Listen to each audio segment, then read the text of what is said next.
Our next example is the overturn stroke, which is also similar to a under, what is that? An opposite way of doing the U. You're going upside down U, basically.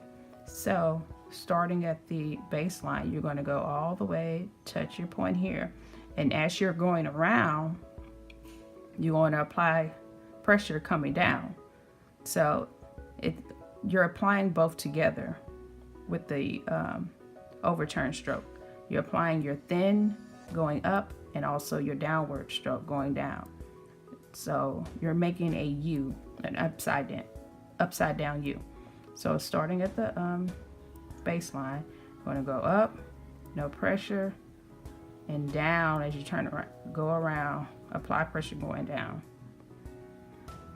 It takes getting used to when you do it, but when you get comfortable doing it, then you mastered going up is thin and going down is thick stroke. That's why it's so important to learn your basic skills, because it's very helpful when you want to begin doing lettering, bouncy lettering, or whatever style that applies to you're trying to develop when you're lettering.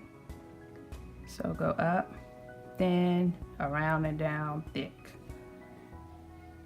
And again, I'm just using my wrist to direct my hand in the position that I want comfortably, that is comfortably for me to write with.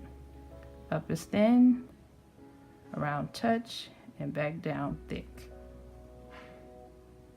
Up, thin stroke, around thick. And there you go. That's the overturn stroke.